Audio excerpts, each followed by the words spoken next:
Thank you very much for this very kind introduction. Leider kann ich den Vortrag nicht auf Deutsch präsentieren, aber ich hoffe, dass Sie vielleicht auch den Vortrag auf Englisch schätzen mögen. Ja? Today we will look at the paintings by Michaelina Wautier. As my introducer already told you, we do not know that much about Michaelina. When you look at some biographical elements of her life, you see that we only know that she was born in the neighborhood of Mons around 1614, that she moved to Brussels, that she remained unmarried, that she had a brother who was also a painter, and maybe most importantly, that she also made works for the Archduke Leopold Wilhelm in the period he resided in Brussels. As was already said, we only know about 30 paintings by her, and the most amazing thing is that she painted not only, for example, portraits, as many women artists did, but also history paintings, genre paintings, and flower still lifes.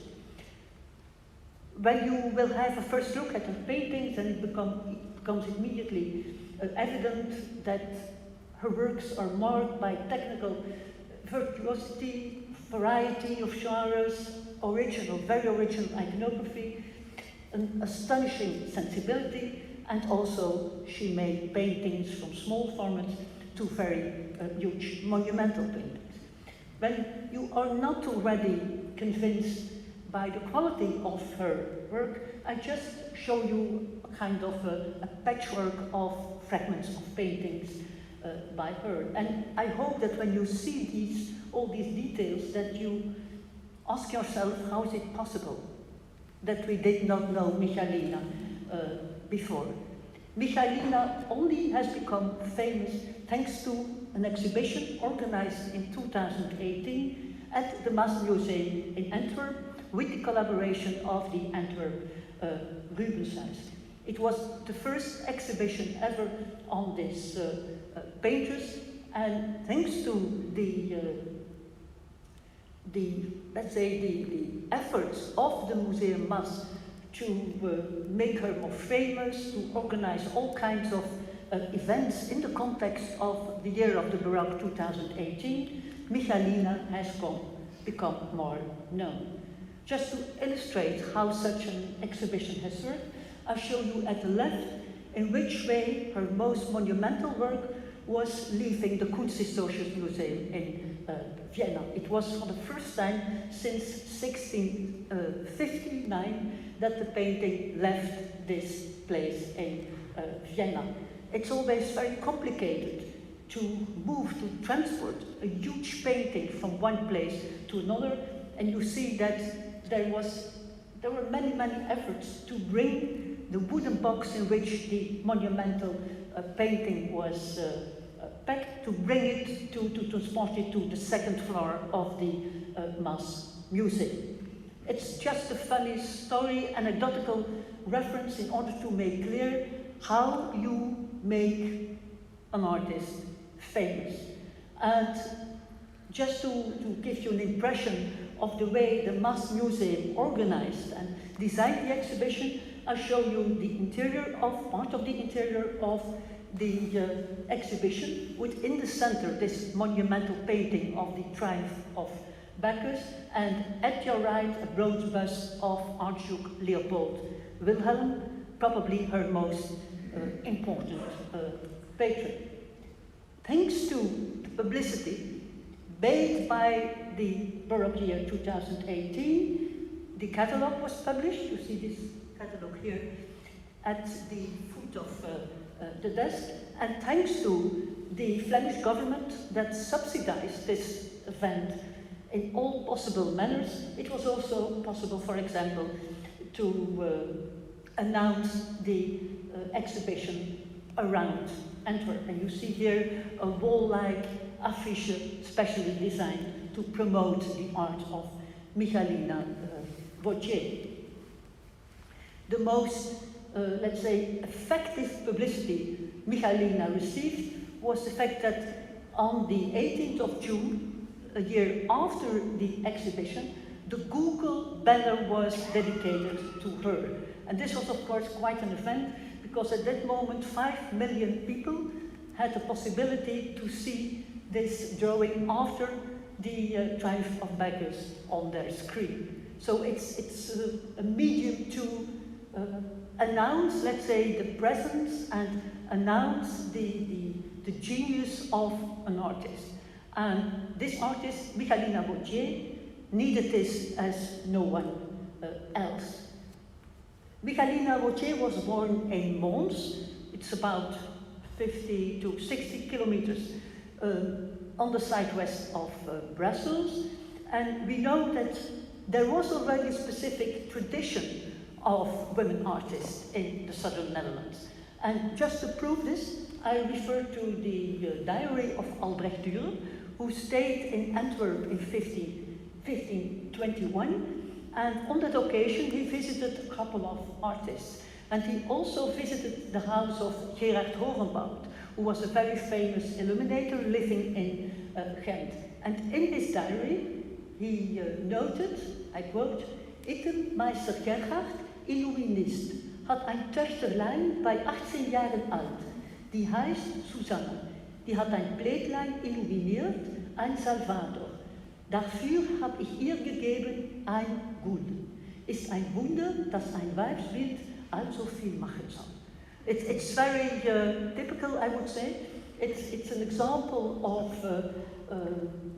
the manner in which a male artist looks at the work of a woman artist. And the interesting thing is that he just refers to her as the ein Töchterlein, as the young daughter, although she was 18 years old, of an important artist.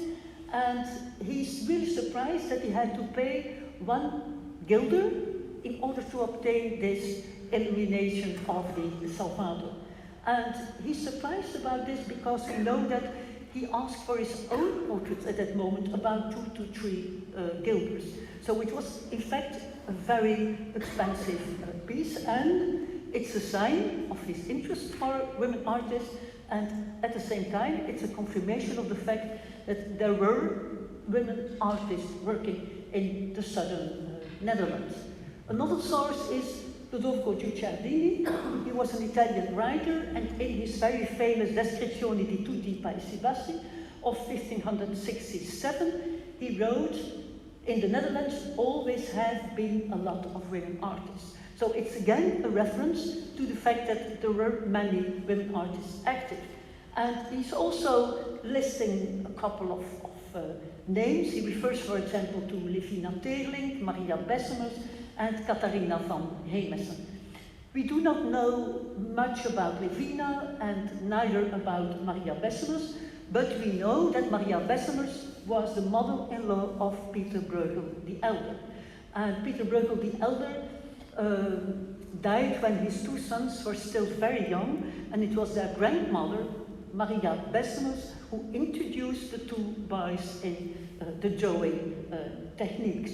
The third woman artist he refers to is Catalina Van James, and we have a couple of paintings by her hand preserved. She was inspired by the medieval tradition of the references to, for example, Boccaccio and Pliny the Elder, discussing about d'éclairées nobles femmes, about genial women in the antiquity period. And these manuscripts were illuminated already by then by representations of women painting their self-portrait in some kind of a studio.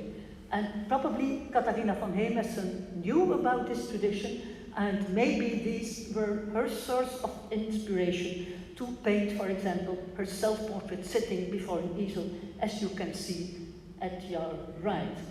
The painting is fully signed and dated 1548, which makes it the eldest self-portrait of an artist, male or female, sitting, posing in front of an easel. Iconography still going on today. So we have to position Michaelina within this older 16th century tradition of women artists. When we now look at the paintings of Michaelina, you've seen already a kind of patchwork, some pieces of the puzzle referring to her artistic talent. You see that this is from a completely different order. It's completely other scale and quality. And that's why she is so intriguing and interesting. So what do we want to do? We want to check as many possible sources as we have available. So we tried to retrace something about her family. And it was very complicated, but we know that her family was partly noble. And we also know that part of her forebears were important aldermen in the city of Mons. We know one thing about her father, Charles Wautier, that he was a page of the Viceroy of Naples, and that he served as a commander in the Spanish army, which tells a lot about the social positioning of the family in which she was born. Now, this Charles Wautier Sr., her father, married twice, once with Barbara Allais, they had 5 children, and the second time with Jeanne Georges, who is going to become the mother of Michaelina. So they would have 7 children, among them 2 painters, so Michaelina herself and also her elder brother, Charles. When you have 2 artists in one and the same family, the question raises, of course, what was the relation between brother and sister?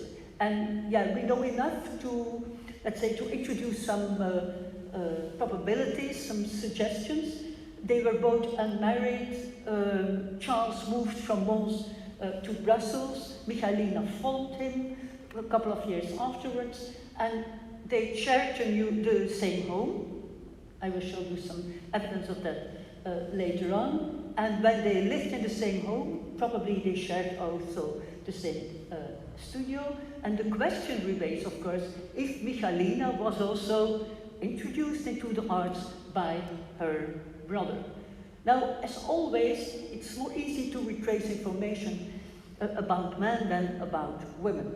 And studying Michaelina is only possible by studying the life and the works of her brother, Charles. What do we know about Charles? We know that he was in 1651. He was enrolled in the Guild of the Painters in Brussels. When he was enrolled, let's say inscribed into this guild book, there was some note in the margin referring to the fact that he was educated abroad. In Dutch you have this note, buitenlands geleerd. So he must have learned his job, his skills, somewhere abroad. Between 1653 and 1686, he took 7 pupils in his studio, which is an indication of, let's say, a good, solid production. Interesting is that the dated paintings made by Charles Wautier are datable between 1652 and 1685. When you compare these dates to the dated works of Michaelina, you will see that her dated works have been made between 1646 and 1659. So when we just look at the dates of their paintings, one could presume that she started her artistic career earlier than her brother, but again, it's just a presumption. When you want to go into the biography of some artists living in the 17th century, it's always necessary to look for archival evidence. And because it had never been done before for the Wautier family, I tried to return to the archives in Brussels and also in Mons, also in Valenciennes, just hoping that I could retrace something that would refer to her personality, to her education. But in fact, I only came across information related to her brother, Charles. For example, when you go through the notary deeds of the Brussels archive, you come across 7 last wills of Charles Wautier. And in out of those 7, there is also a reference to a last will once made by Michaelina. And yeah, of course, I was very fascinated, and I tried to get these deeds in my hands as soon as possible, because you all know that the last will is, I would say, a direct key to the heart of people. Yeah? You learn everything about the possessions of someone, but thanks to a last will, a testament, you also learn a lot about emotional ties. Yeah? Who will be your most, your preferred, for example, niece that will get all your belongings. Yeah? Just to give one example, it could have mirrored the personal life of Michaelina in a very concrete way. All those 7 last wills of Charles Wautier have been preserved. The only one we know of Michaelina hasn't preserved, because the deeds of her notary have been burned in the late 17th century. We also came across some information that might be interesting, namely the fact that they bought together a house, Charles and Michaelina, and they bought a house just opposite the choir of the Église de la Chapelle in Brussels. It's in the center of Brussels, and they were just living opposite the choir. So the house in which they lived was standing about 8 meters from the choir you were looking at this moment.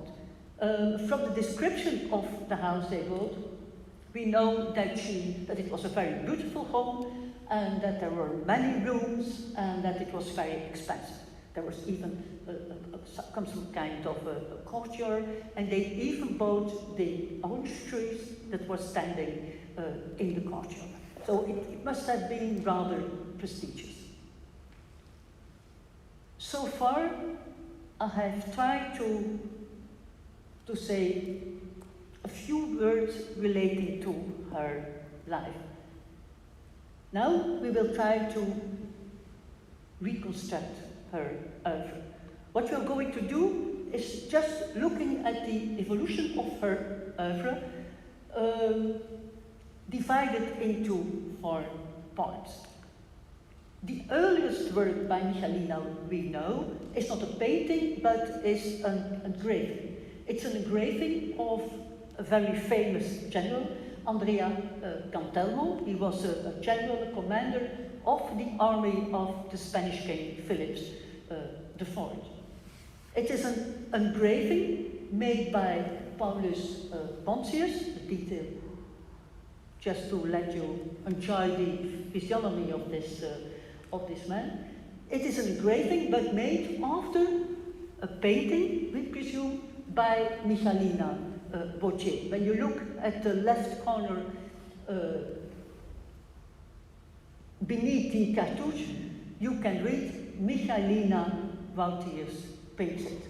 So the engraving proves that Michaelina Wautier already made an engraving, a portrait engraved by someone else, Paulus Pontius, at the moment her career was only starting.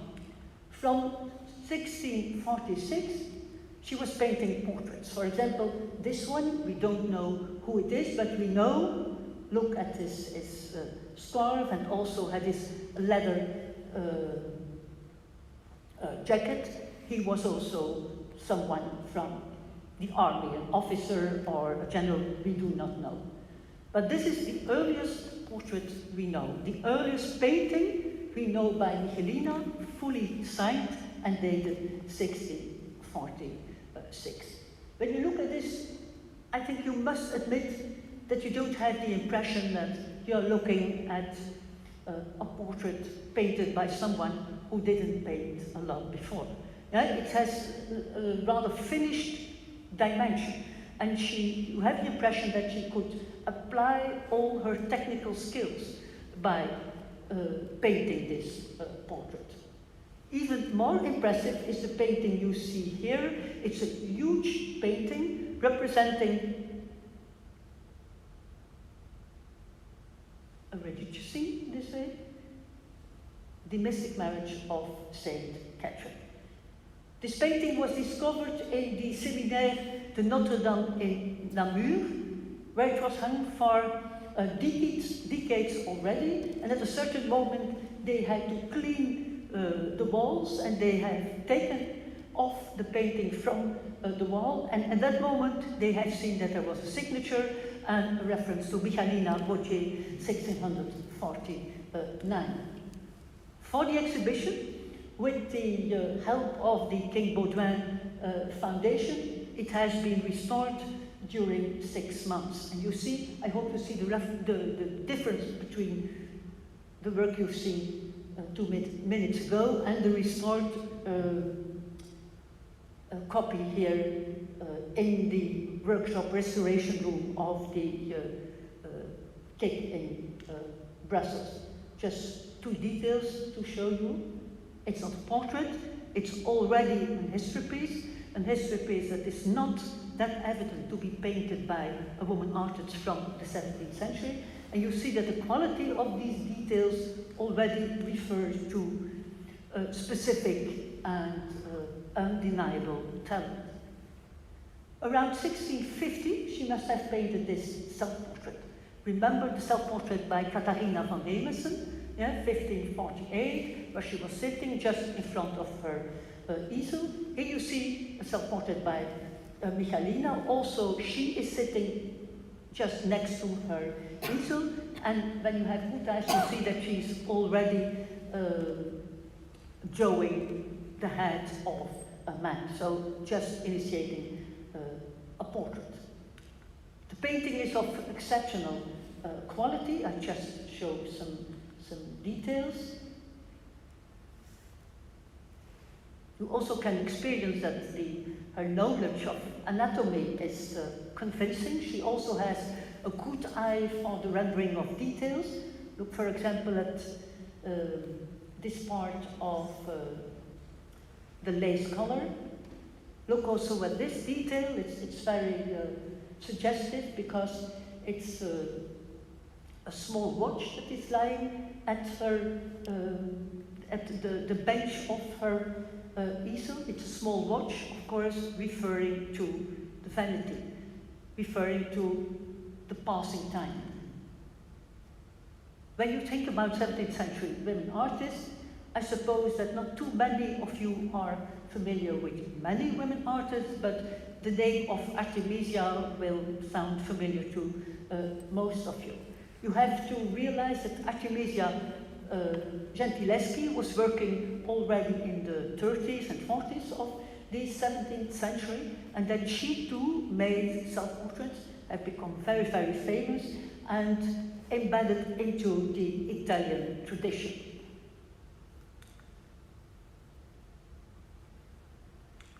One back. Here you see just a caricature of this Artemisia, where she's taking a selfie of herself, but it's interesting because you see in which way she constructed, in fact, her self-portrait by introducing this diagonal line. As I said, the self-portrait by Michaelina is much more predictable, referring to the 16th century. For example, when you compare it to the self-portrait by Antonio Moro from the mid of the 16th century, yeah, it's easy to compare. So she must have been familiar with 16th century, how could I say, 16th century important paintings by a court painter such as Antonio Moro. I'm very pleased to tell you a kind of a Sherlock Holmes story. When we were organizing the exhibition in 2018, we tried to retrace a series of 5 paintings by Michaelina. 5 paintings representing the 5 senses. We had, in fact, not too much information. It's not the purpose that you're going to read this, but it's just a summary of what we knew. So you have an artist that you want to discover as much as possible and that you want to introduce to a broader audience. What do? You're going to try to collect as many paintings as possible.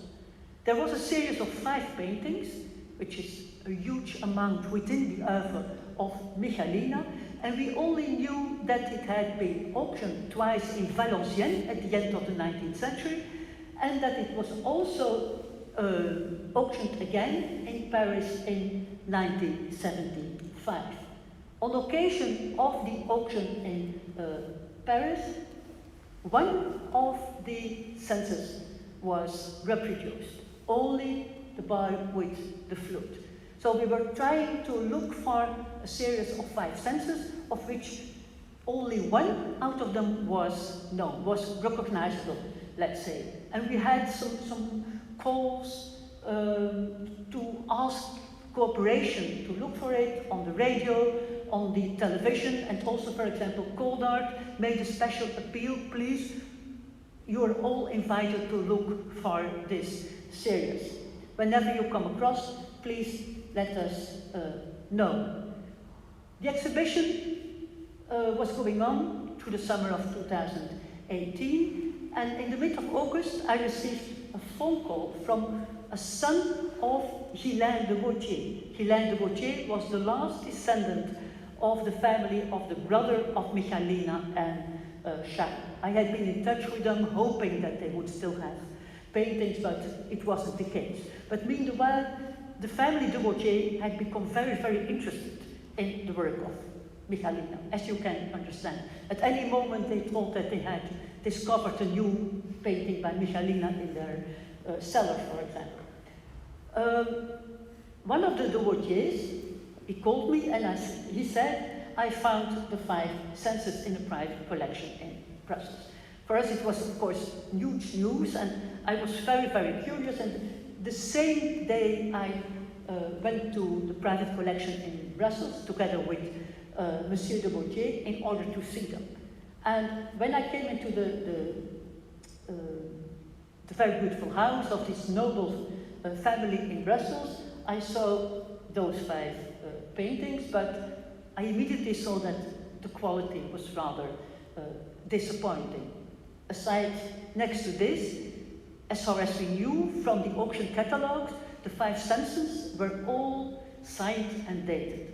Neither of these paintings had a signature nor a date. But I was very happy to have seen this series, because from that moment onwards we knew how the 4 other paintings of the series looked. About 2 years ago, I got a phone call from the director of Old Master Paintings of Christie's in London, and he said, listen to me, you're not going to believe what I will tell you.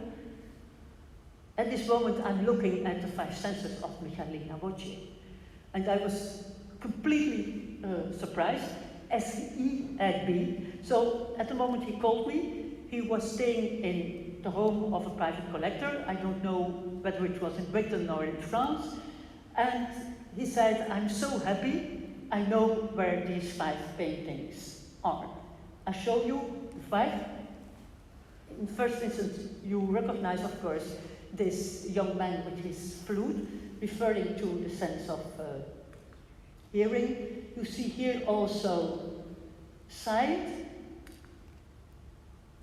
smell, taste, and he also touch. This marvelous series was not brought at auction because the initial owner didn't want to make this public. He knew that there was a lot of interest for this series, and the series was sold privately to, maybe you know, the collection Egg and Marie-Rose van Otterlo in Boston.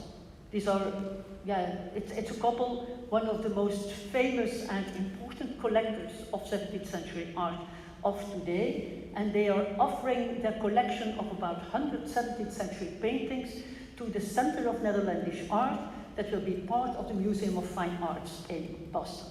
And also the series of the 5 senses by Michaelina is one of the promised gifts, as they call it, to the Center for Netherlandish Art that will be opened in October of this year. You see that this must have been,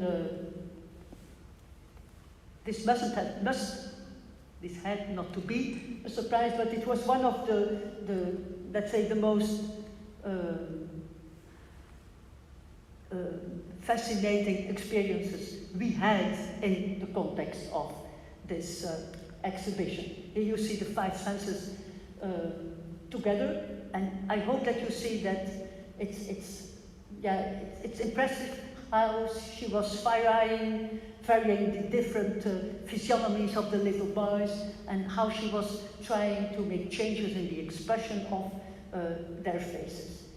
These are all dated 1650, so they are to be situated rather in the beginning of her career. 1652, she painted this garland of flowers, and this painting is dependent of another garland of flowers that we were also looking for in the context of the exhibition. Also in this case, the second one was lost.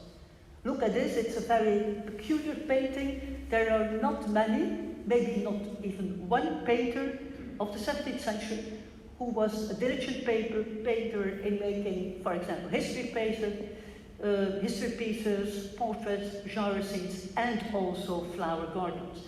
Because painting flowers still life, flower gardens, asks for a very special education. And it's really surprising that Michaelina also was able to paint this kind of garlands of very exceptional quality. You've seen maybe that at the 2 sides of this garland, you have the representation of oxes, skulls of oxes. And this is an antique motif, as we can see, for example, at the interior of the Areopagus in Rome. And these skulls of oxes always refer to the idea of vanity, as the flowers do, of course. What you see, those beautiful flowers, they are here now, look at it, and tomorrow it will all be gone. Interesting is the fact that Michaelina was painting beautiful things, suggesting that vanity was going to, let's say, to reign everything that she was introducing. We had this garland with the dragonfly, and in the second instance we had a garland. We knew that there was also a garland with a butterfly, and it has again been a kind of surprise. Last year I got a phone call from a colleague of the Noord-Brabants Museum in ZUM, and he said, do you know what? We have given in loan a painting, a garland, fully signed and dated by Michaelina Wautier. The owners, a Dutch couple, didn't know who Michaelina was, didn't know about the exhibition. And the painting has been restored, and the day before yesterday I went to ZUM to look at it. So you see here the pendants as they were intended initially, and here you have the detail of the second garland of flowers. Just to convince you of the fact that she was as good as a flower painter as a painter of history pieces. When we come in the years 50, we see that there will be a broader scale of themes. She will look, for example, at this study of a young man. It's indeed a study. We do not think that it's part, for example, of a larger painting. She also painted this portrait, which can be seen maybe as her most important portrait, because it was signed and dated by her, and also because we know that it is representing Martino Martini. Martino Martini was the most famous Jesuit of the early modern period, and he was the man who went as one of the first Jesuits to China in order to preach the Christian faith. We know that this man, Artino Martini, visited the Archduke Leopold Wilhelm in order to ask for money to help him with his missionary work. It's one of her most impressive portraits, I think, when you look at his face, at his expression, look at the way he's not gazing at you, he's not looking out of the portrait, but although he does not look into your direction, I think his personality is most impressive, and you can imagine that he was indeed a very powerful and imposant personality. Just to illustrate in which way Michaelina was able to register a specific physiognomy, compare with the portrait at your right. It's an anonymous 17th century painting, but also representing the same man, Martino Martini. And when you look at the two of them, yeah, there are some similarities, but you cannot,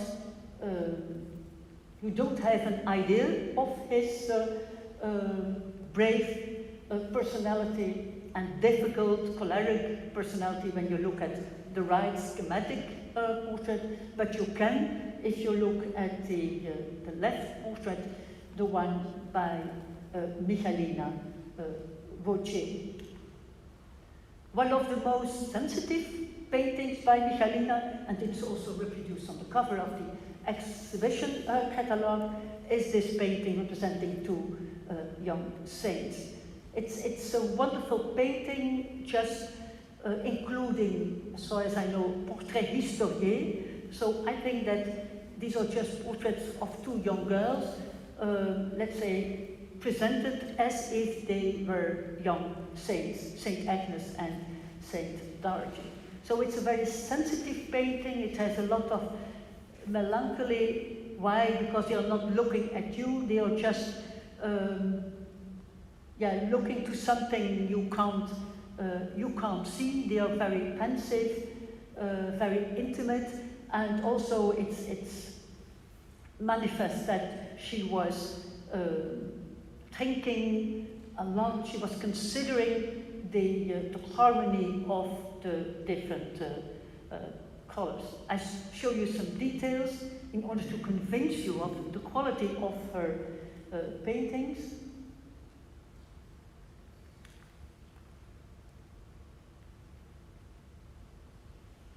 Look at this one. It's, I would say, nearly a Michael Sweerts, if you know his name. By the way, Michael Sweerts was living in Brussels at the same time as Michaelina was working in Brussels, so it is not to be excluded that they knew each other's work.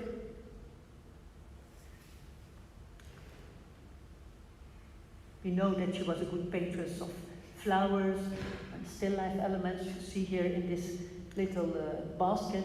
We also try to scan the paintings by Michaelina, a couple of them with macro XRF and also with all kinds of X-rays. And you see at your right a reconstruction of the original palette the painting may have had, but it's not sure. It's just some kind of reconstruction in order to show you that we try to do as much research as possible on her paintings in order to learn more about her way of painting, about the use of her materials. She was also an excellent painter of saints, for example. Look at this Saint John the Evangelist. It's a rather existential painting. He's very characterized.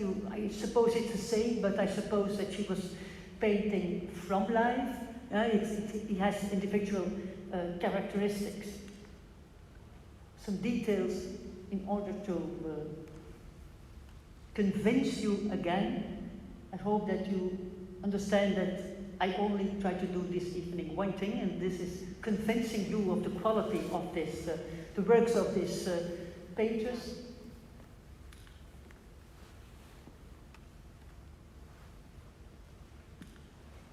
We are going now to the last phase of her oeuvre, when we see that she is more interested in setting up huge compositions, more historic paintings, as you see, for example, in this scene, Education of the Virgin, a detail that reminds you, undoubtedly, at the two little girls we've seen a couple of minutes ago. Look also at the way she confronts elderly people with this young girl, mother and daughter. A slide to show you two signatures of Michaelina Wautier.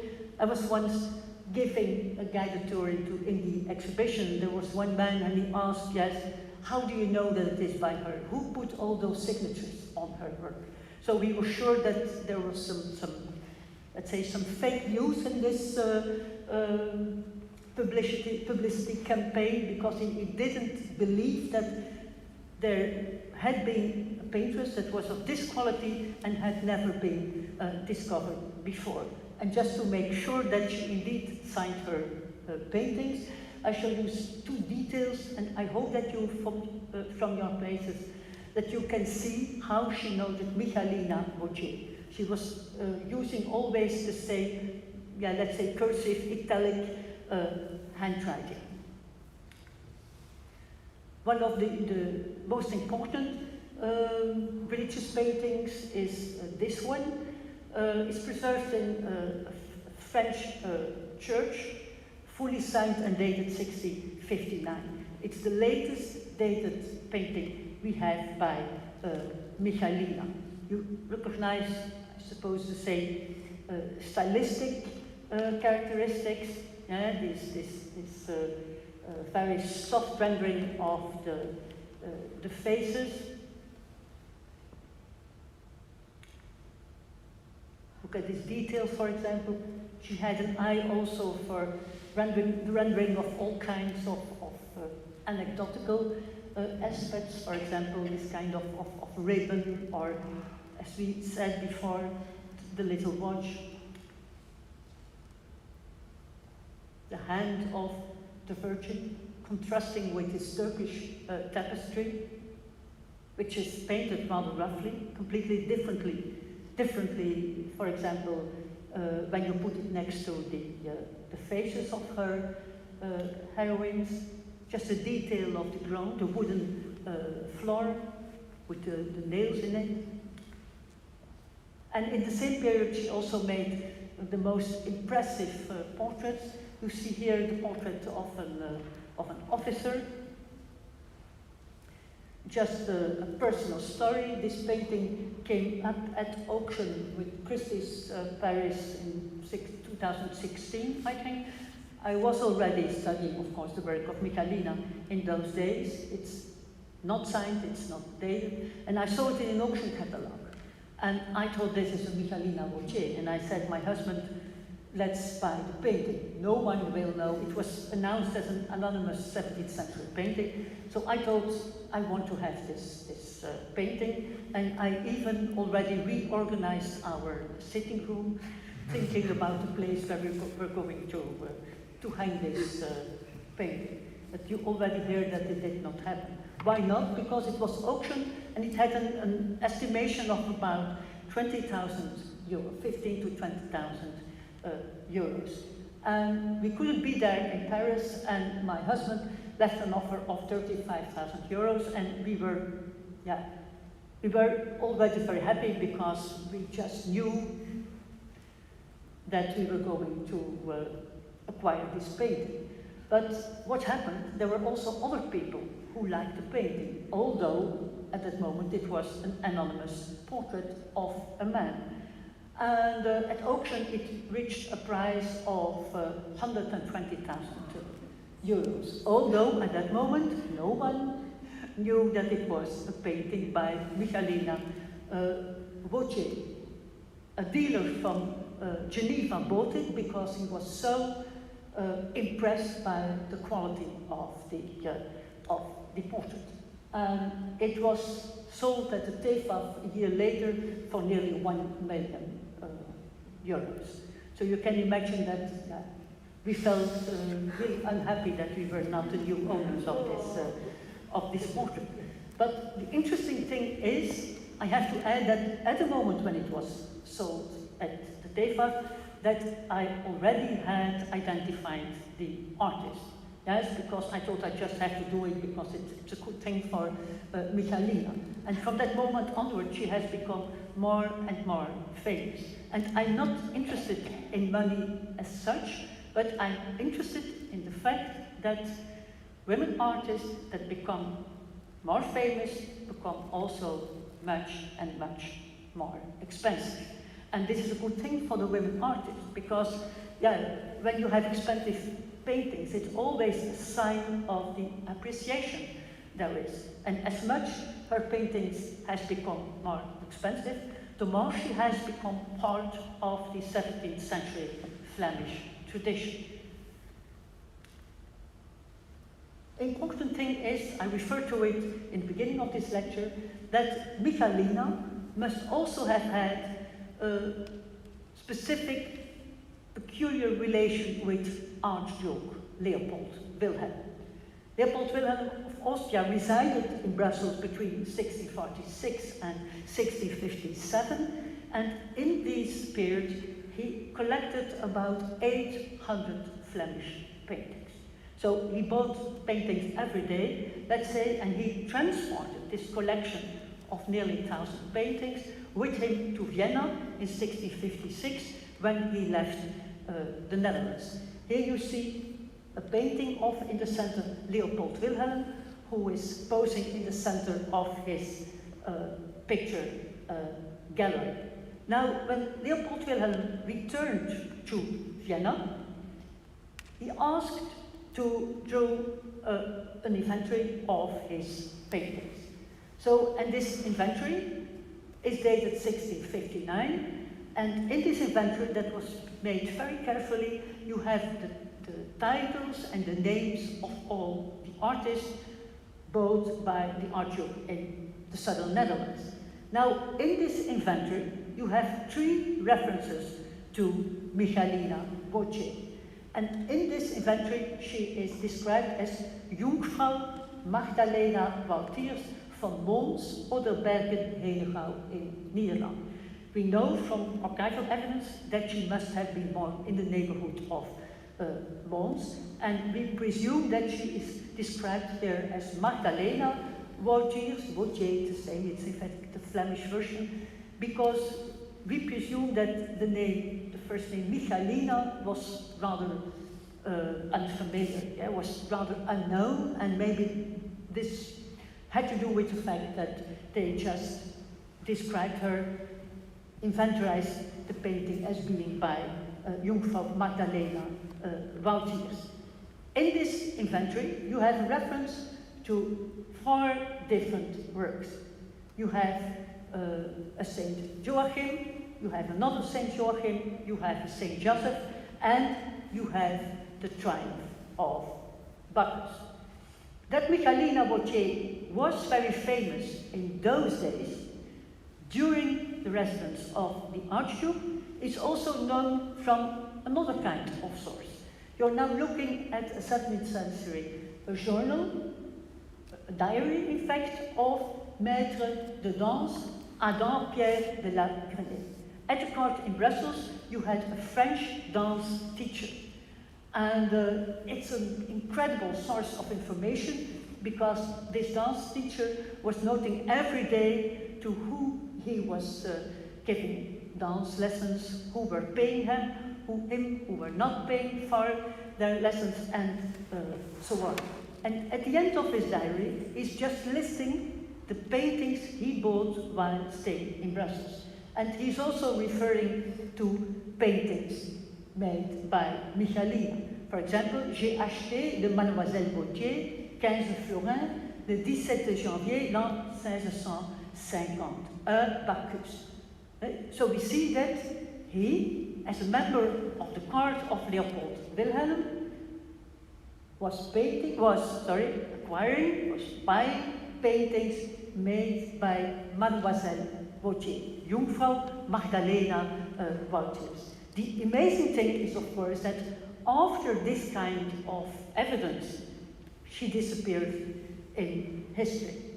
Just to show you the paintings she made for the Archduke, they are not in perfect kind of preservation, but I just show you in order to give an idea of the paintings she made for the Archdukes.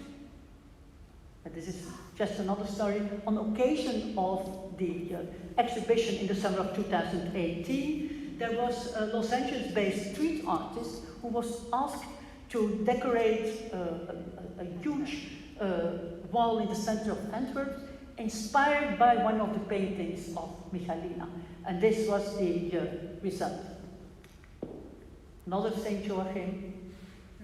And then we have the triumph of Bacchus.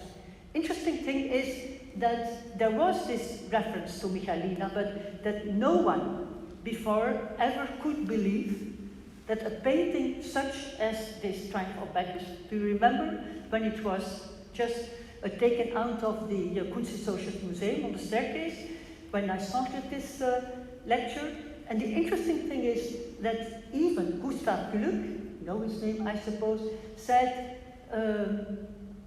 Günther Heinz, who was the custos of the Gemälde Gallery at the Kunsthistoriker-Museum in the 60s in Vienna, and he wrote, Gustav Gluck glaubte ein Gemälde so großen Formats der Hand einer Frau nicht zutrauen.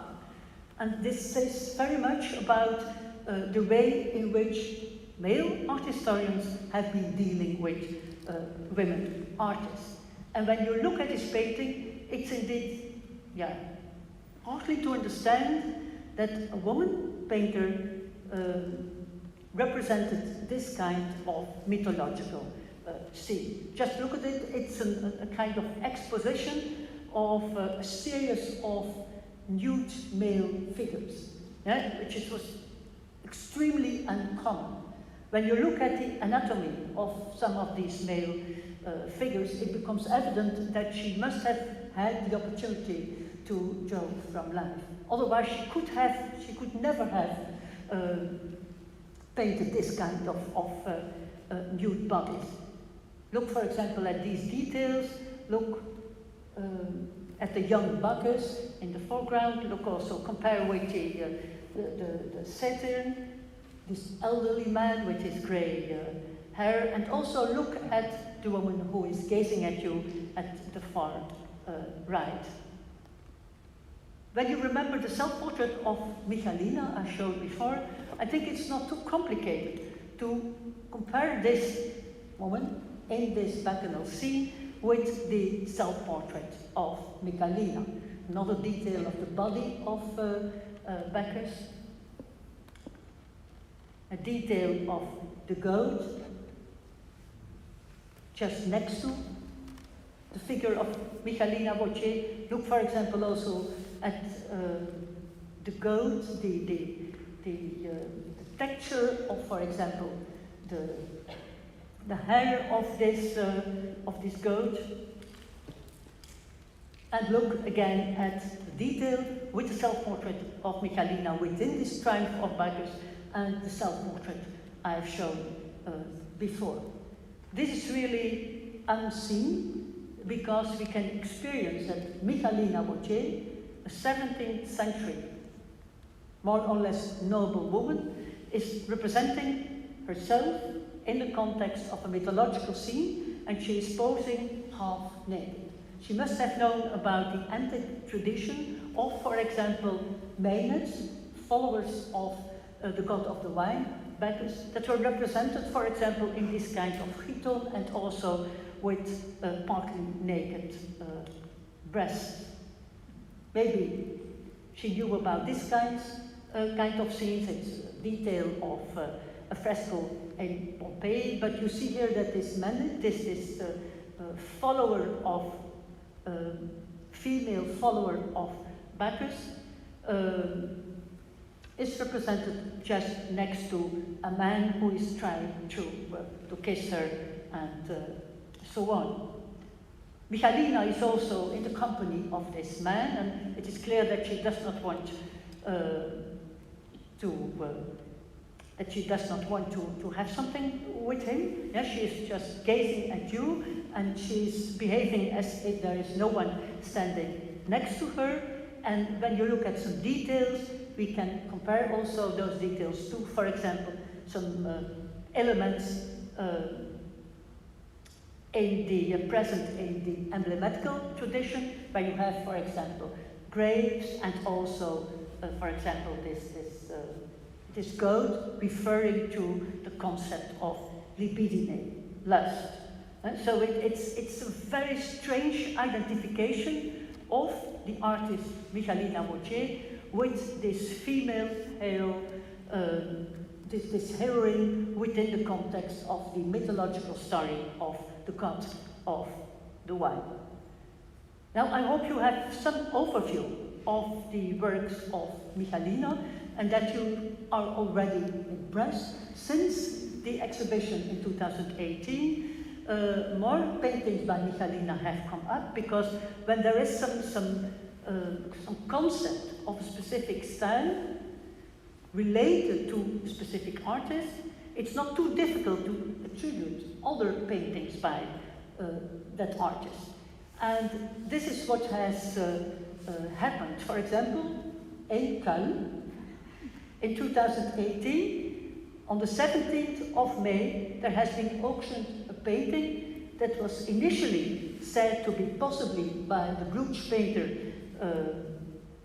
Jacob van Oost, and which was undoubtedly a painting by Michaelina Wautier.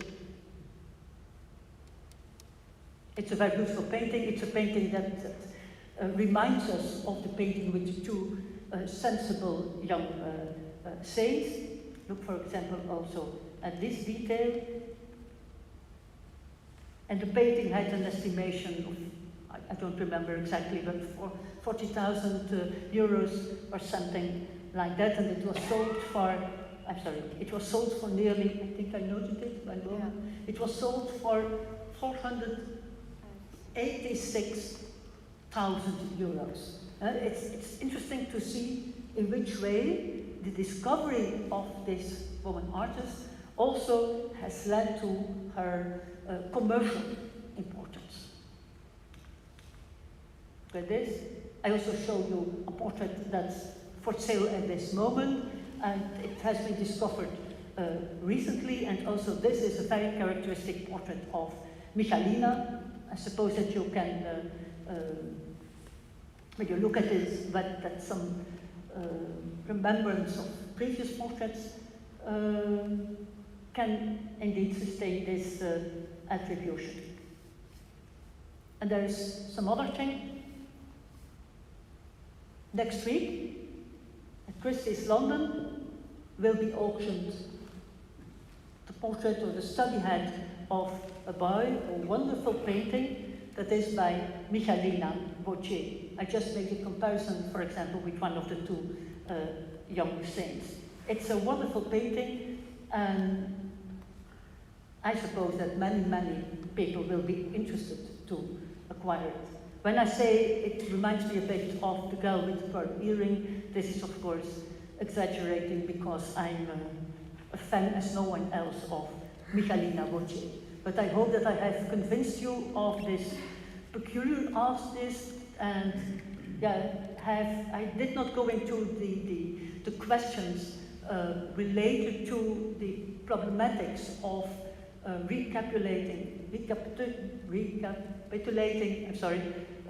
forgotten artists, but I just wanted to convince you of her quality and wanted to let you know the variety of her paintings. I just hope that you will never forget her again. Thank you very much.